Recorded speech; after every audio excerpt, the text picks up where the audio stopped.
There is a price to be paid for anything that we do. However, we can often overlook those minor inconveniences in order to enjoy something we love. Hi, I'm Branchwater Jack, and we're finishing out our work cleaning our irons this week on the firing line.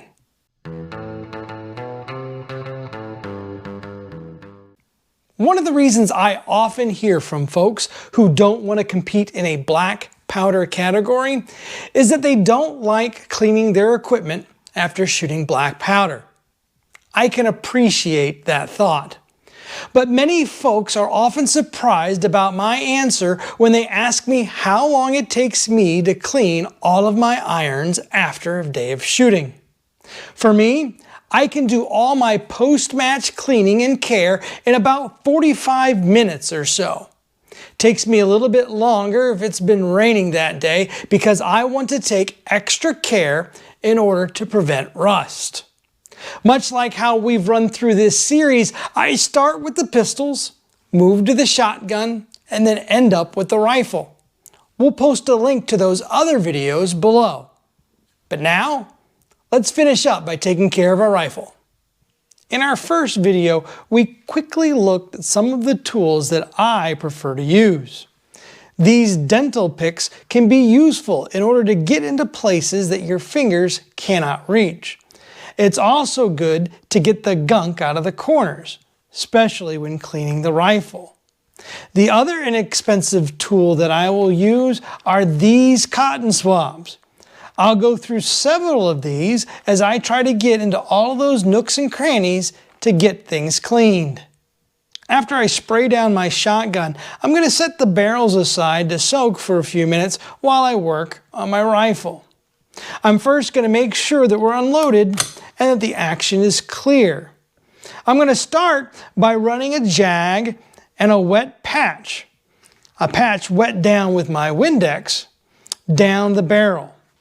I'm going to make sure that the lever is open, but the carrier is in the bottom position. I'm going to run several of these wet patches down the barrel until I get a clean patch out the other end. Sometimes this process only requires a couple of patches, while other times it requires a great deal more work.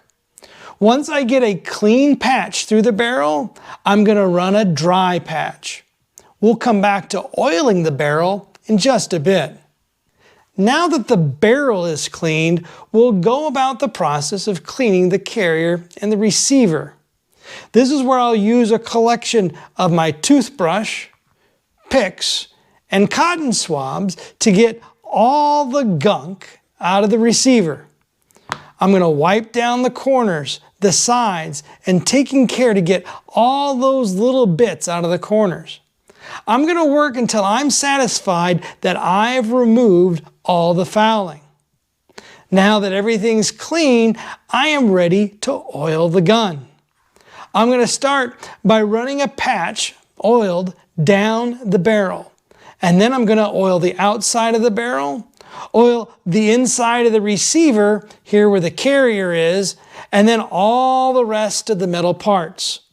We'll also wipe just a little bit of oil on our bolt and firing pin extension. We'll wrap all of this up by doing a quick function test to make sure everything is still working.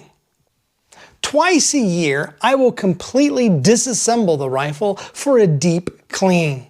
The brass carrier will eventually be thrown in the tumbler for a little bit to clean it as well. I'll also pull it apart for a deep clean if I end up shooting in the rain.